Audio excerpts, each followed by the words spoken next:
ہوشیار رہو کہ کہیں تمہیں موت گناہ کی حالت میں نہ آئے۔ یہ کب اس سے بچ سکتے ہیں کہ جب گناہ نہیں کریں گے، موت کا تو کوئی پتہ نہیں ہے نا۔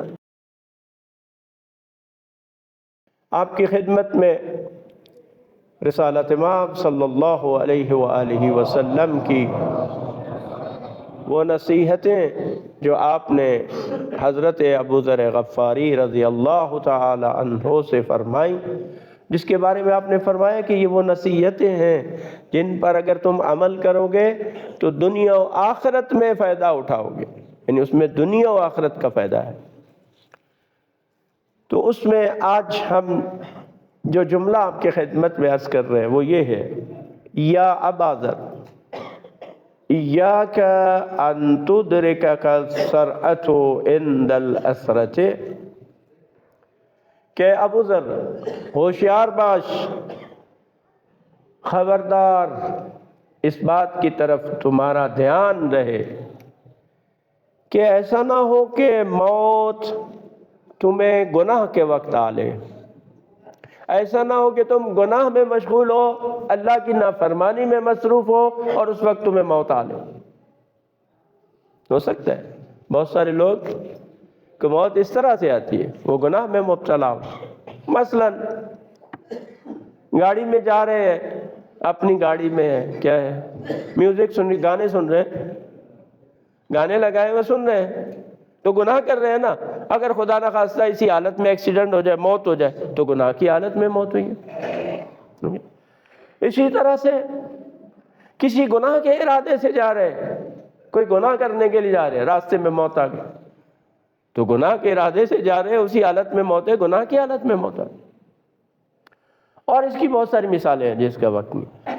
تو فرمایا کہ اس بات سے ہوشیار رہو کہ کہیں تمہیں موت گناہ کی حالت میں نہ آئے، اللہ کی نافرمانی کے عالم میں نہ آئے موت۔ ٹھیک ہے، مثلا دیکھیں صبح میں اٹھا ہوں، اذان کی آواز میں نے سنی ہے، اس کے بعد مجھ پر کیا واجب ہے کہ میں اٹھ کر نماز پڑھوں، نماز کا وقت واجب ہے تو میں نماز پڑھوں، لیکن میں سو جاتا ہوں، تو میں اللہ کی نافرمانی کر کے سویا ہوں، اسی عالم میں موت آ جائے تو کیا ہے، گناہ کی حالت۔ ٹھیک ہے، یہ چھوٹی چھوٹی مثالیں دے رہا ہوں، بڑی بڑی مثالیں بہت زیادہ ہیں۔ خدا نخواستہ کسی نے شراب پی ہوئی ہے، اسی حالت میں وہ مر جائے، اور اس طرح کی چیزیں۔ تو فرمایا اس بات سے ڈرو کہ تمہیں گناہ کی حالت میں موت نہ آئے۔ پھر ہوگا کیا، فلا تکال اثر، کہ اس صورت میں اس برائی کا، اس گناہ کا تم کوئی ازالہ نہیں کر سکتے ہو۔ مر جو گیا، کیا ازالہ کرے گا اس گناہ کا؟ نہ اس گناہ پر توبہ کی کہ آگے بخشش ہو، ٹھیک ہے نا، توبہ کرے گا تو خدا بخش دے گا، توبہ کا دروازہ کھلا ہے۔ تو اس حالت میں اگر موت آئی، آپ فرما رہے ہیں کہ نہ اس گناہ کا ازالہ ہو سکتا ہے، ولا تمکن من الرجعۃ، اور نہ اس سے تم پلٹ سکتے ہو، اس کی توبہ کر سکتے ہو، کیونکہ اب زندگی تو رہی نہیں کہ توبہ کرے انسان۔ تو گناہ کی حالت میں فرمایا کہ ایسے نہ اس وقت توبہ ہو سکتی ہے، نہ اس گناہ کا ازالہ ہو سکتا ہے۔ فَلَا يَحْمُدُكَ مَنْ خَلَّفْتَ بِمَا تَرَكْتَ، اور ڈرو اس بات سے کہ اس صورت میں کہ جن کو تم اپنے بعد جانشین چھوڑ کے جا رہے ہو، وہ جو تم نے ان کے لیے چھوڑا ہے نہ وہ اس پر تمہاری تعریف کریں،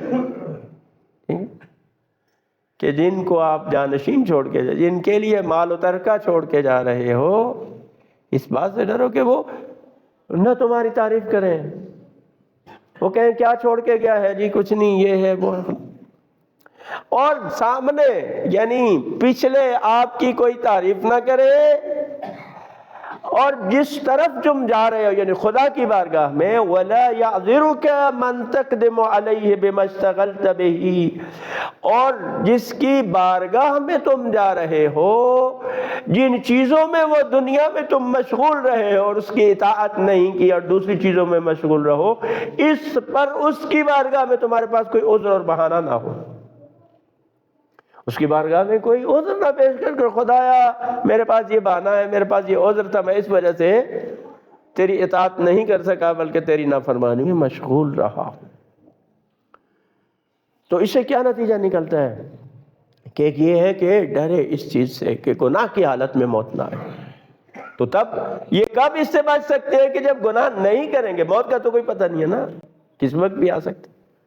لہٰذا ہمیشہ گناہ سے بچیں، کہیں ایسا نہ ہو اسی حالت میں جب ہم گناہ کر رہے ہو ہمیں موت آ جائے. اور آپ سب کے سامنے کسی کو کس طرح سے موت آتی ہے، کوئی کیسے، کوئی کیسے، کوئی کیسے.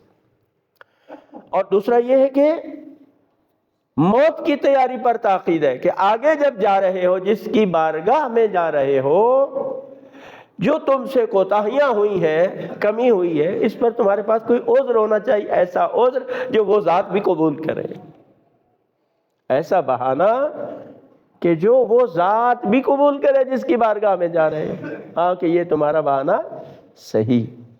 لہذا اس سے یہ ہے کہ ہم گناہ سے پرہیز کریں ہر حالت میں، اور اپنے آپ کو موت کے لیے آمادہ کریں، تیاری کریں. اور اس کی تیاری کیا ہے؟ بارہا عرض کیا ہے. ایک تو یہ کہ توبہ کریں، یہ موت کی تیاری ہے. خدایا جو کر چکے ہیں معاف کر دے، سچے دل سے توبہ کریں. وہ کریم ذات ہے، وہ کہتی چلو میں نے تمہیں معاف کیا. تو جب ایسی صورتحال ہو تو پھر کتنی بڑی بختی ہے، بدبختی کہ خدا بخشنے کے لیے تیار ہے، پھر بھی میں اللہ سے بخشش نہ مانگوں اور اپنے آپ کو نہ بخشوا سکوں. آگے فرماتے ہیں رسول خدا صلی اللہ علیہ وآلہ وسلم، صلی علی محمد وآلہ محمد، یا ابا ذر ما رأيتك النار نام حاربها ولا مثل الجنة نام طالبها. آپ فرماتے ہیں ابو ذر، میں نے جہنم سے بڑھ کر کوئی ایسی چیز نہیں دیکھی کہ جس سے بھاگنے والا نیند کی حالت میں ہے. یعنی جہنم سے جو فرار چاہتا ہے، جو بھاگنا چاہتا ہے، جو جہنم سے بچنا چاہتا ہے، اس سے بچنے والا سویا ہوا ہے. یعنی بچنے کا کوئی انتظام نہیں کرتا، وہ ایسی کام انجام دیتا. یہ کیسی کم عقلی ہے کہ انسان جہنم سے بچنا چاہتا ہے لیکن کام وہی کرتا ہے جو جہنم میں جانے کا باعث ہے. ٹھیک ہے، تو یہ کیسا بچنا ہے؟ یہ گویا مذاق ہے اپنے ساتھ بھی کہ میں بچنا چاہتا ہوں جہنم سے لیکن کام وہی کروں گا جو جہنم میں جانے کا باعث ہے. جنت کا طالب ہوں، بہشت میں جانا چاہتا ہوں، لیکن بہشت کے جانے والے کوئی کام بھی نہیں کرتا. تو یہ کیسا مشتاق ہے، یہ کیسا طالب ہے جنت کا کہ جو جنت میں جانے والے کام انجام نہیں دیتا.